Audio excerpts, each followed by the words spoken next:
Alors que ça ils sont très bien, ils captent. Mais c'est le nouvel accessoire tendance avec comme les casques pour les streamers. Et ben tout le monde a sa petite merde avec la foule. Après, c'est super efficace. C'est plus au milieu. Ouais, on va là. Tu l'as le global. C'était un beau fond tout le long. J'ai un grand angle dessus. Ah bah, de toute façon, on verra. Okay. Je vais juste essayer de te poser 3 questions. Je vais essayer je vais les faire sur le tas, j'ai pas dit. Bah, très bien. Donc on verra bien. On discute, c'est ça les meilleures interviews. Hein, donc... Who's that Pokémon? Salut, le stream avec Marcus. Attends, parce que j'ai parlé au début de ton truc. C'est pas grave, ça filme depuis tout à l'heure. Ah bon, bah alors on recommence. J'essaie donc d'être le stream avec Marcus, c'est un plaisir de pouvoir te serrer la main et te rencontrer. Il n'y a aucun souci. Je t'en prie. Nous, on essaie d'être brut et honnête. Et, ouais, bah voilà, les gens ils sont transparents, ils ont vu tout ce qui s'est passé même avant que ça commence. Déjà, merci pour ce que tu as fait pour nous pour Stream for Kids. Je vais le faire à la vidéo. C'était une bonne cause. Bah, grand merci à toi. Moi, si je peux aider ce genre de truc. Un homme au grand cœur, le premier streamer. L'ancêtre, oui, c'est vrai. Le premier let's player. Ça, si vous ne connaissez pas Level 1, allez vous renseigner. Le premier let's player. Oui, les jeunes, vous n'étiez pas nés, je jouais déjà mal. C'était il y a très longtemps. Mais t'as du coup atteint tout de suite la maladie que tous les streamers ont aujourd'hui. Tu ne finis pas tes jeux. Exactement. On a tous les mêmes problèmes. C'est vrai, il y a tellement de trucs qui sortent. Et puis quand c'est ton travail, bah, du coup, tu dois en faire beaucoup. Au moment où je faisais Level 1, j'en tournais 4 par semaine. Donc forcément, chaque semaine, il fallait trouver 4 nouveaux jeux. Donc j'avais pas le temps de finir les 4 de la semaine d'avant. Il fallait déjà passer au suivant. Donc j'arrive à finir des jeux quand mon fiston est couché le soir. Mais c'est genre au mieux une fois par semaine, tu vois. Le reste du temps, je stream en plus. Donc je stream le lundi soir, le jeudi soir. Voilà. Donc après, je m'occupe de mon fiston aussi. Donc il y a peu de soirs en réalité où je peux vraiment jouer. Ou alors c'est jusqu'à 2-3 heures du mat et maintenant je commence à être vieux donc il faut que je sois un peu raisonnable et que je surveille mon sommeil. Donc voilà, dernier jeu que j'ai fini c'est Resident Evil Requiem. Et j'ai rusé, je l'ai fait en stream. Ça m'a pris 7 streams. Les gens avaient dit qu'il était trop court, il faisait que 7 heures. Moi ça m'a pris 7 fois 3 heures. Donc, les gens disent c'est facile. C'est pour se faire mousser, honnêtement. Ou alors si tu le rushes en 7 heures, t'es un saligo. Oui, t'as pas profité de l'art que représente un jeu vidéo. Du coup, je vais te poser 3 questions. La première, ce serait quel jeu dans ta carrière, parce que ça commence à... J'ai une vidéo de 400 pages. T'aurais le plus marqué? Lequel t'as vraiment laissé une trace indélébile qui te suivra tout le temps? Le jeu qui m'aura le plus marqué dans tout ce temps, c'est Mario Kart. Parce que de tout temps, ça a été bien. Dès le début des 90 sur Super Nintendo, je jouais avec des potes, j'y joue encore, je joue avec mon fils aujourd'hui. C'est vraiment le jeu qui a été là toute ma vie de gamer, qui sera toujours, je pense. J'ai acheté une Switch 2 rien que pour ce jeu. Je me suis dit, est-ce que ça vaut le coup de mettre 500 balles dans une console qui me servira qu'à Mario Kart? Et ma réponse à moi est oui. Parce que je vais y jouer 10 ans et donc ça fait 50 € par an et ça fait 5 € par mois, donc c'est un investissement à très long terme. Mais voilà. En ce moment, je crois qu'il y a un son qui tourne un peu sur internet où des gens achètent des Switch 2 sur 3 notes d'Ocarina, mais voilà, c'est sombre et obscur. Hein. C'est ça, après, j'ai pas le même affect. Il y a un truc un peu bizarre, c'est que au moment de la sortie de la NES, moi j'avais un Amiga. Et un Amiga, c'était bien mieux qu'une NES à mes yeux d'adolescent. T'avais Xenon 2, t'avais Shadow of the Beast, t'avais Defender of the Crown, et à côté, t'avais un petit plombier moustachu avec 4 pixels et 8 couleurs, ou peut-être 16 couleurs. Ça paraissait ringard, si tu veux. Donc j'ai complètement raté la première vague de consoles, la NES, la Master System, etc. Résultat, je n'ai pas d'affect pour Zelda, j'ai pas d'affect pour Mario. C'est à la limite de la faute professionnelle quand on fait mon métier. Mais moi, j'ai toujours été sincère et honnête avec les gens et je dis ce que je pense. Je n'aime pas Final Fantasy. Ça aussi, c'est une faute professionnelle, en fait, mais voilà. Je t'ai connu personnellement à l'arrivée de la PlayStation 1, comme je te l'ai dit tout à l'heure. Et j'ai le même ressenti pour toi. Il y a des gens qui viennent me voir avec des jeux en me disant ce jeu-là, il est trop bien. Et en fait, non. C'est pas mon univers. Et on a le droit de le dire. Enfin, je veux dire. Et puis c'est normal. C'est de l'art en soi. Après, il faut être honnête et reconnaître. Par exemple, j'aime pas Clair Obscur parce que je n'aime pas Final Fantasy. Et Clair Obscur, c'est un grand cri d'amour à Final Fantasy, tu vois. Alors, j'ai plein d'arguments pour dire pourquoi j'aime pas Final Fantasy, et c'est très bien. Mais normalement, je devrais pas le dire. Je devrais dire oui, Clair Obscur, c'est fantastique. Final Fantasy, c'est fantastique. C'est presque une religion. T'as pas le droit. T'es un hérétique si tu n'aimes pas Final Fantasy dans le milieu des geeks. Voilà. Moi, j'essaye toujours d'être sincère et honnête et de dire j'aime pas, etc. C'est juste mes goûts à moi. Sur PS3, je préfère Pain, où on met un mec dans une catapulte, on essaie de lui faire le plus mal possible. C'est pour moi le meilleur jeu de la PS3, plutôt que Metal Gear. Tu vois, c'est mauvais goût, mais j'assume, mais c'est comme ça. Voilà. Mais ça a toujours été ça dans ta carrière d'aussi loin que de tout ce que j'ai vu, parce que j'ai pas tout vu, mais j'ai beaucoup suivi. Oui, t'as suivi. Et c'est vraiment, t'as toujours été comme ça. Et ça, c'est magique. Quelqu'un qui reste comme ça authentique tout le long, c'est Oui, beau. je trouve que c'est dans nos métiers, c'est indispensable en fait. Après, Ouais, le métier de l'influence, il commence à être moins indispensable, malheureusement. oui, bah, peut-être ils ont des OP, ils sont obligés de dire du bien de certains jeux. Moi, j'ai toujours travaillé en tant que journaliste, j'ai jamais été payé par des éditeurs pour dire quoi que ce soit, donc je me suis toujours senti libre de dire ce que j'avais envie de dire.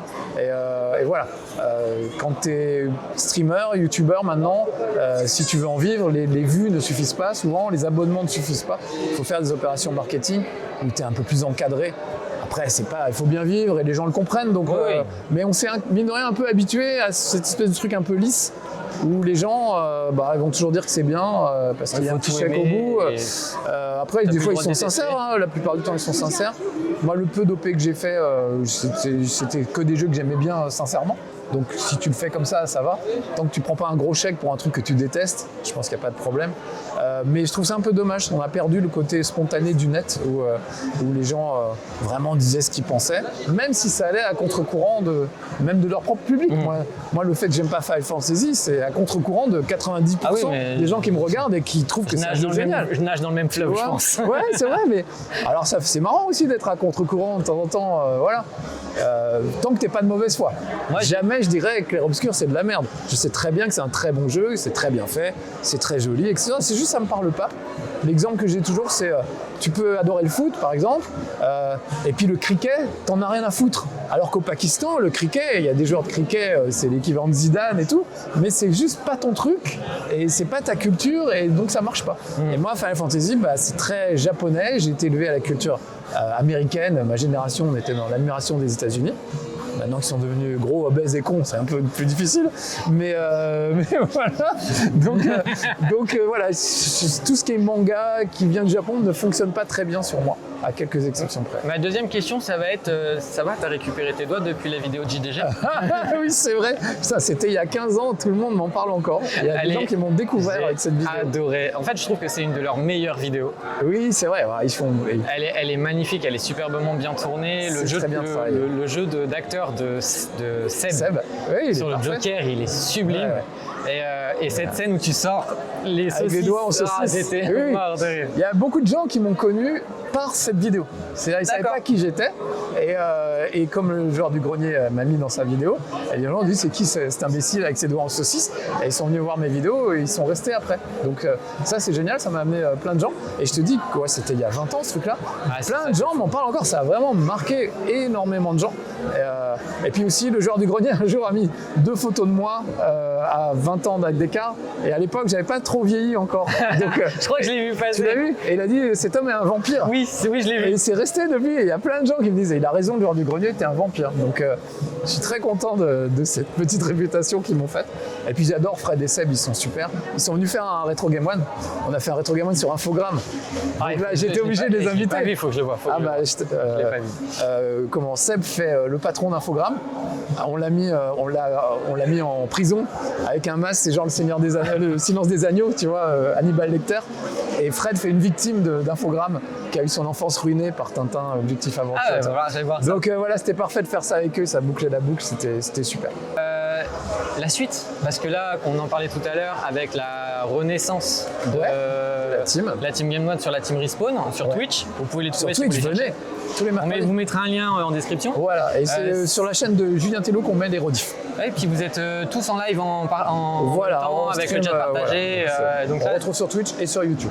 Vous pouvez tous les retrouver sur Twitch maintenant. Et donc la suite, on va essayer de revenir en septembre. C'est difficile parce que on n'a pas pu sauver Game One malheureusement. Et puis recréer Game One c'est très compliqué, ça nécessite une logistique et des investissements qu'on n'a pas. Donc c'est très difficile. Il y a un investisseur qui essaye, mais je pense qu'il ne va pas y arriver. C'est une montagne presque insurmontable. En tout cas, au moins, il aura essayé et c'est déjà super. Donc nous, on a fait ce qu'on savait faire, c'est sauver la team. Et quand je dis la team, c'est pas juste les animateurs, c'est aussi les cadreurs, les maquilleuses, les ingénieurs du son, etc. Donc on essaie de rester tous ensemble. Et c'est très difficile. Le public est au rendez-vous, donc merci à vous parce que sans vous, si personne n'était venu voir la team sur Twitch, on aurait laissé tomber. On dirait, ok, on plie les goals, on rentre à la maison, on part à la pêche, justement, on ressort les goals. Et c'est pas le cas parce qu'il y a vraiment un public qui est là et qui réclame ça. Après, on a des sponsors qui nous aident, mais c'est pas suffisant pour pérenniser la chaîne. Donc il faut qu'on, d'ici septembre, soit qu'on trouve un gros sponsor qui permette de faire tenir la chaîne, soit on est en train de travailler sur un partenariat avec un gros groupe de télévision et à ce moment-là, on pourrait diffuser sur leur chaîne Twitch et peut-être même à l'antenne, etc. Donc si on arrive à finaliser ça, on revient en septembre. On va tout faire pour revenir en septembre en tout cas. D'accord. Ouais. Et ça, il faut suivre les réseaux Plutôt sociaux. bien parti. Et suivez-nous, voilà. Et On aura des nouvelles en septembre et on croise les doigts. Et faites des subs. Ah oui, merci aussi.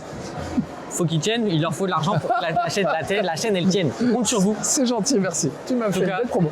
Bah écoute, mon vous bon. voir disparaître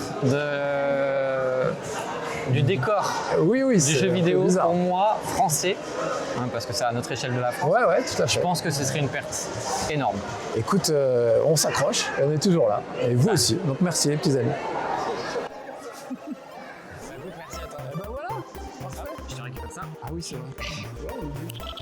Un grand merci en tout cas. Non mais c'est hyper tendance, tu verras, il y a plein de vidéos. Il y a plein de vidéos où les mecs sont là.